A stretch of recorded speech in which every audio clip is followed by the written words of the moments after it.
जंगल में अभी बारिश हो रही है। चिड़िया के तीनों बच्चे बहुत डरे हुए हैं। उनकी माँ खाने की तलाश में घर से बाहर गई है।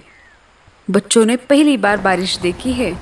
उन्हें पता नहीं कि बारिश के समय पर क्या करना चाहिए। भैया अंदर आ जाओ, बाहर खतरा हो सकता है। माँ ने कहा है कि मेरे आने तक घोंसले से बाहर नहीं जाना। अरे मैं बाहर झांक कर देख रहा था कि ये आवाज़ कहाँ से आ रही है। मैंने देखा कि आसमान से बहुत सारा पानी नीचे गिर रहा है। कुछ भी हो भैया, लेकिन तुम माँ के आने तक बाहर मत जाना। टीलू बाकी भाइयों से सबसे बड़ा और समझदार था। उस पर अपने छोटे भाइयों की देखरेख करने की जिम्मेदारी थी। अपने माँ का इंतजार करने के सिवाय बच्चे कुछ और कर भी नहीं सकते थे। इधर लाडो चिड़िया बारिश से बचने के लिए पेड़ की डाली पर रुकी हुई थी। उसे भी अपने बच्चों की चिंता हो रही थी। मेरे बच्चे ठीक तो होंगे ना? बारिश शुरू होकर भी बहुत समय हो गया है। मुझे जल्द से जल्द अपने बच्चों के पास जाना होगा। वो बहुत डरे हुए होंगे। इधर बारिश रुकने का नाम नहीं ले रही थी।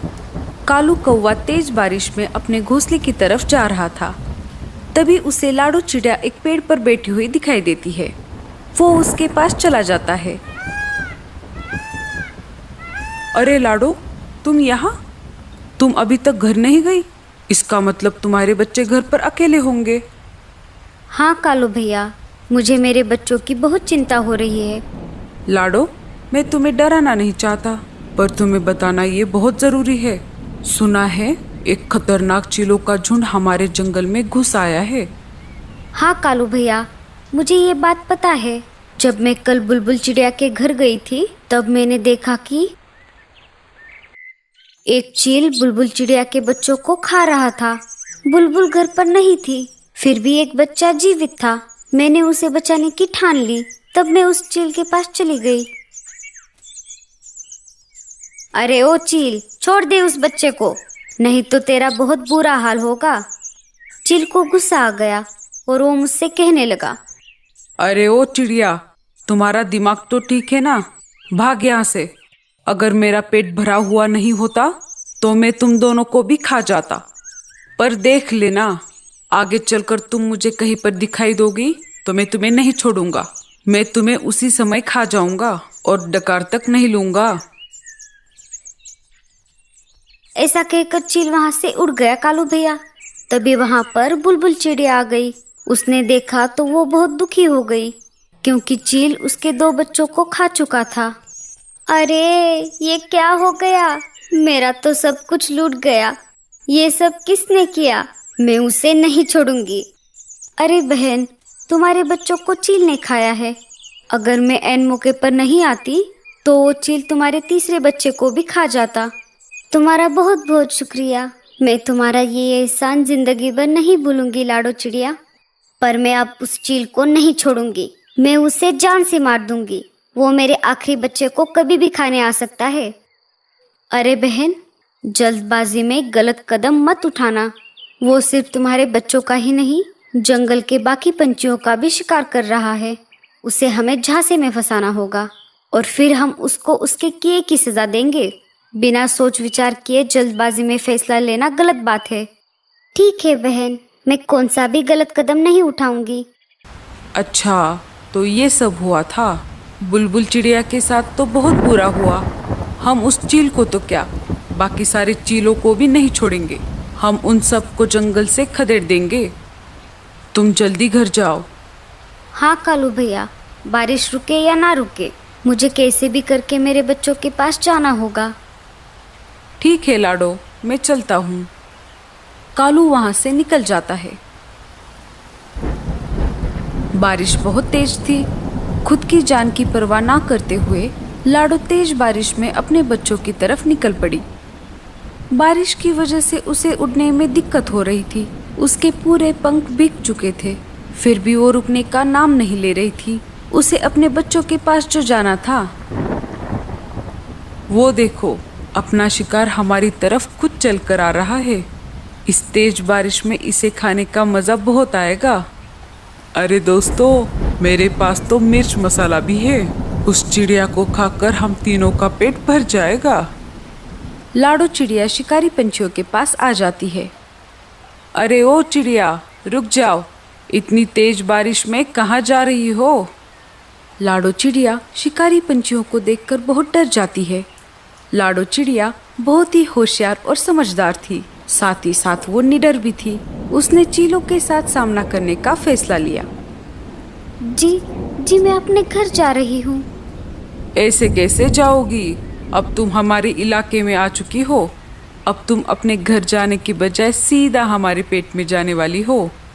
उनकी ये बात सुनकर लाडो चिड़िया बहुत डर जाती है। उसे कुछ भी समझ नहीं आ रहा था। तभी लाडो के मन में एक आइडिया आ जाती है। मुझे कैसे भी करके इन सब से छुटकारा पाना होगा। अरे भाइयों, आप मुझे कैसे खा सकते हो?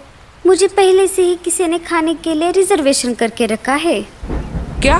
ऐसे कैसे? कौन है वो जो हमारे होते हुए भी तुम्हें खाने के लिए रिजर्वेशन करके बैठा है? वो दूसरे तीसरे कोई नहीं, मेरे खुद के पति है, जो कि एक चील है। मैंने जन्म भर उनकी सेवा की, 3 प्यारे प्यारे बच्चे दिए, फिर भी वो मुझे खाना चाहते हैं। क्या कोई अपने खुद की बीवी को खा सकता है भला? कौन अपने बीवी को खाना चाहेगा जो जंगल में बाकी सारे इतने पंछी हैं? हाँ भैया, कोई नहीं चाहेगा, पर मेरा पति चाहता है। यही नहीं, उसने मेरे 3 बच्चों को भी खा लिया है। अगर तुमने मुझे खा लिया तो वो तुम्हें नहीं छोड़ेंगे। मुझे खाने का हक सिर्फ उन्हीं का है। किसकी इतनी हिम्मत है जो हमसे टकराए? अगर है हिम्मत तो चलो मेरे पति के पास, एक बार लड़कर भी देख लो। अगर तुम जीत जाओगे तो मुझे खा लेना।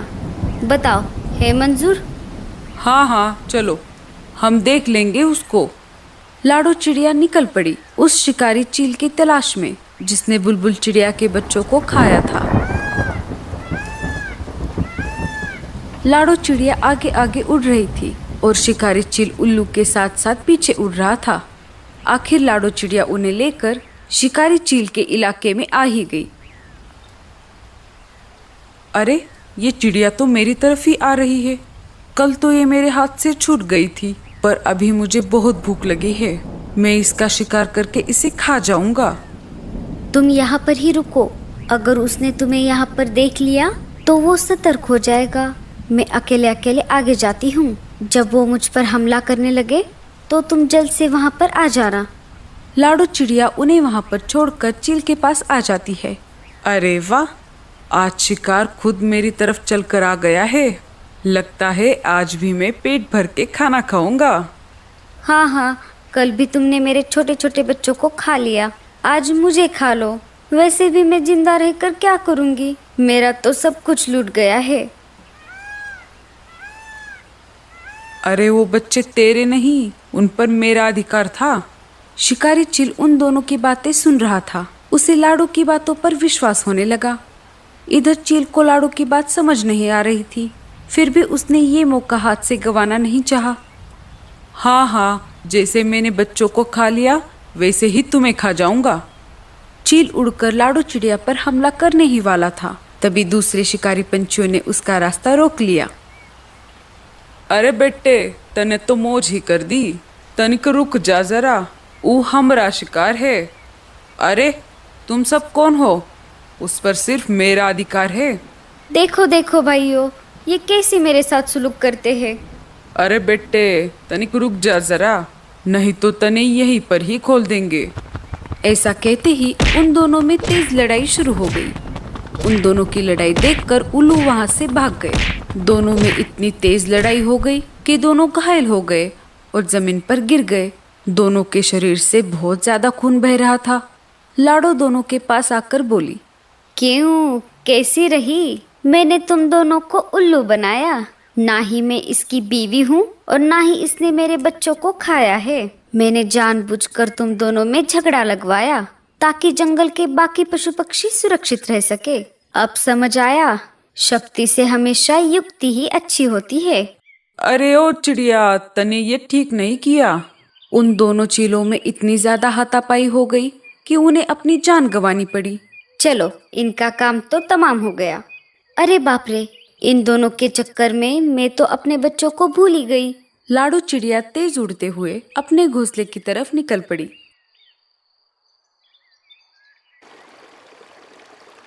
उसने देखा तो उसके घोंसले में पानी घुस गया था और उसके बच्चे भी कहीं पर दिखाई नहीं दे रहे थे। अरे नहीं, ये क्या हो गया? अरे बाप रे, मेरे बच्चे कहाँ पर गए? तभी वहां पर कालू कौवा आ जाता है। अरे लाडो, तुम रो मत, तुम्हारे बच्चे सही सलामत है। जब मैं मेरे घोंसले की तरफ जा रहा था तो मैंने देखा तो तुम्हारे घोंसले में पानी भर रहा था और बच्चे भी पानी में डूब रहे थे। मैं बच्चों को वहां से निकालकर अपने घोंसले में लेकर आया। चलो, बच्चे कब से तुम्हारा इंतजार कर रहे हैं। लाडो कालू कौवे के घर पर आ जाती है। अपनी माँ को देखकर बच्चों ने उसे अपने गले से लगा लिया। माँ, तुम कहाँ थी इतनी देर? हमने तुम्हारा कितना इंतजार किया। अगर कालू मामा नहीं होते तो क्या होता? कालू भैया, तुम्हारा बहुत बहुत शुक्रिया।